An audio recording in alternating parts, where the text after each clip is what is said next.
जी बिल्कुल, काना गिरदोनवा में बासर कब्ज़ा माफिया मतहरक हो चुके हैं। आज काना में chief officer Lahore metropolitan Ali Abbas बखारी की हदायत पर MOR शहजाद इकबाल कुरैशी की जानिब से नश्तर जोन के इलाका काना में हाशम नामी शख्स की गैर कानूनी दुकान को सील किया गया, जिसको हाशम वगैरह ने चंद घंटों बाद ही ताले तोड़कर खोल दिया। लाहौर के दीगर इलाकों की तरह मुख्तलिफ जगहों पर कमिश्नर लाहौर और DCO लाहौर की जानिब से बासर कब्ज़ा माफिया के ख़िलाफ़ ऑपरेशन किए जा रहे हैं।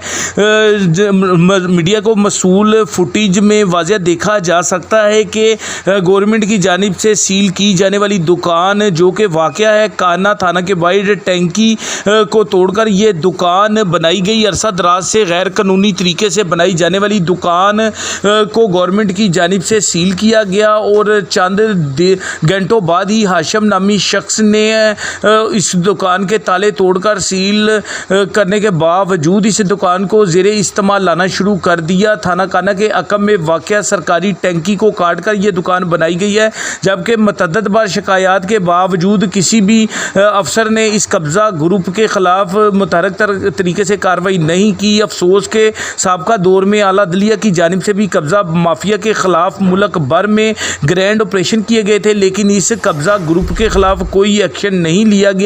ये अरसा दराज से गैर कानूनी तरीके से कब्ज़ा करके ये दुकान बनाकर चलाने में मसरूफ़ अमल है। हाशिम नामी शख्स ने कब्ज़ा किया है। लम्हा फिक्रिया है कि गवर्नमेंट की जानिब से इस दुकान को कार्रवाई करते हुए सील किया जाता है और चंद घंटे बाद ही कानून की ढिचियाँ बखेरी जाती हैं और इस दुकान को खोल कर दोबारा ज़ेरे इस्तेमाल लाया गया है। कोई पूछने वाला नहीं। अंधेर नगरी चौपट राज है। अफसोस के काना गिरदोनवा की तरह काना का ये मरकज़ी इलाका है जहाँ पर कब्ज़ा माफिया मुतहरक है। हाशम नामी ये शख्स है जो कि सरकारी टैंकी को एक साइड पे काट कर इसने पक्की दुकान बना रखी है। दुकान में AC भी लगा रखा है और बिजली भी ये चलाता नज़र आ रहा है। अगर मुतलका यूनियन कौंसिल काना की बात करें तो उसकी भी चाबियाँ इसके पास होती हैं, जो कि रात लेट नाइट तक ये यूनियन कौंसिल की बिल्डिंग भी इस्तेमाल करता नज़र आ रहा है। जी।